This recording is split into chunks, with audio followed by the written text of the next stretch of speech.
बिस्मिल्लाहिर्रहमानिर्रहीम। फिरौन की एक बांदी थी, वो हजरत मूसा अलैहिस्सलाम के रब पर ईमान ले आई। फिरौन को जब पता चला तो उसे दरबार में बुलाया। वो खुशी खुशी चली आई, और क्यों ना आती, आज तो उसकी मोहब्बत का इम्तिहान के बाद विसाले यार का दिन था। तो कहा, जान जाए बला से जाए मगर महबूब मिल जाए। फिरौन ने कहा कि क्या तू किसी और खुदा की इबादत करने लगी? फरमाया, हाँ जरूर यही बात है। अच्छा, इस खुदा को छोड़ दे और मेरी खुदाई का इकरार कर ले मेरे सामने। बांदी कहने लगी, ये तो क्यामत तक न होगा। फिरौन ने हुक्म दिया, इस औरत को चुमेखा करो। फौरन हाथ पैरों को मेखों से जकड़ लिया था और बिल्कुल बेहिसो हरकत लटा दिया गया। फिर बहुत से सांप और बिच्छू मंगवाए गए जो अल्लाह के मानने वालों को कटवाने के लिए मौजूद रहते थे। इस औरत के ऊपर डाल दिए गए और कहा कि ले, अब भी इस खुदा को छोड़ दे, नहीं तो पूरे 2 माह तक इसी अजाब में डाले रखूंगा। बीबी माश्ता ने जवाब दिया कि तू 2 माह की बात करता है, बेशक तू सारे साल के लिए अजाब देकर देख ले, रोज बरोज खुदा की मोहब्बत ज्यादा होगी, एक जर्रा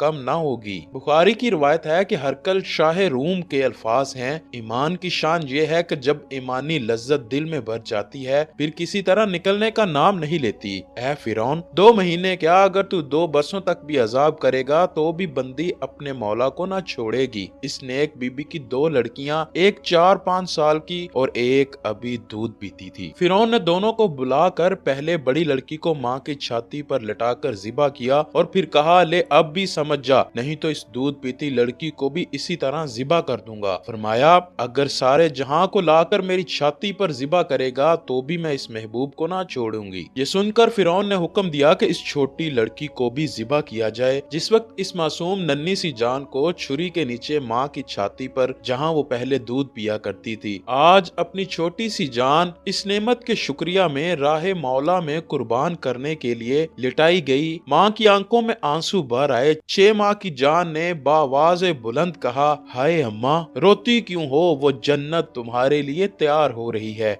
ऐ माँ, जन्नत में पहुंचकर दीदारे इलाही नसीब होगा। माँ बच्ची से ये तज्जुब की बात सुनकर पूरी मजबूत हो गई। इधर जालिमों ने इसे ज़िबा किया। नन्ही बच्ची का यूं बिछड़ना माँ ज्यादा देर पसंद ना कर सकी और साथ साथ खुद भी राह जन्नत हुई और नहायत आराम से जन्नत में पहुंच गई। ये तीनों माँ बेटियां इधर राह खुदा में काम आईं। जब हजूर सल्लल्लाहु अलैहि वसल्लम मिराज पर गए और बुराक मैदान मिस्र के करीब पहुंचा, यकाचक जन्नत की खुशबू आप सल्लल्लाहु अलैहि वसल्लम के दिमाग में आई। फरमाया कि जिब्राइल, ये कैसी खुशबू है? क्या ये जन्नत की खुशबू है? हजरत जिब्राइल अलैहिस्सलाम ने कहा, या रसूल अल्लाह, जन्नत तो यहाँ से बहुत फासले पर है, लेकिन ये फिरौन की दुख्तर की कंघी करने वाली औरत की कब्र की खुशबू है। एक फकीर की निगाह एक शहजादी पे पड़ी। दोनों इश्क का शिकार हो गए, लेकिन जमीनों आसमान किस तरह मिल सकते हैं? शहजादी ने दरवेश को कहला भेजा कि तू मर्दे फकीर है, बेसरो सामान है और मैं इस मुल्क की शहजादी हूँ। हम दोनों का मिलना नामुमकिन है, मगर मैं तुझको एक तरकीब बताती हूँ। वो ये कि तू पहाड़ पर जाकर याद इलाही में मशगूल हो जा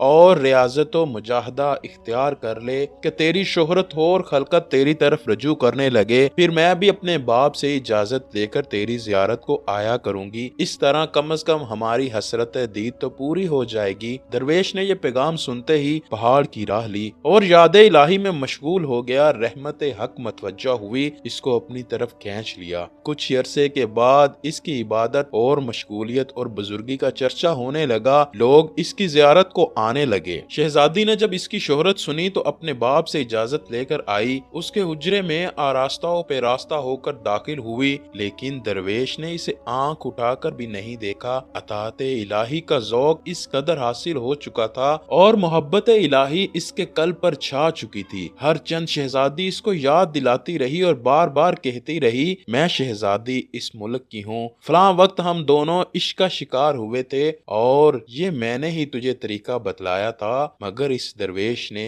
एक ना सुनी। दोस्तों, हासिल कलाम ये है कि अल्लाह की मोहब्बत दुनिया की तमाम मोहब्बतों पर हावी हो जाती है। खुदा ताला से दुआ है कि वो हमें अपनी और अपने महबूब की सच्ची और पक्की मोहब्बत अता फरमाए।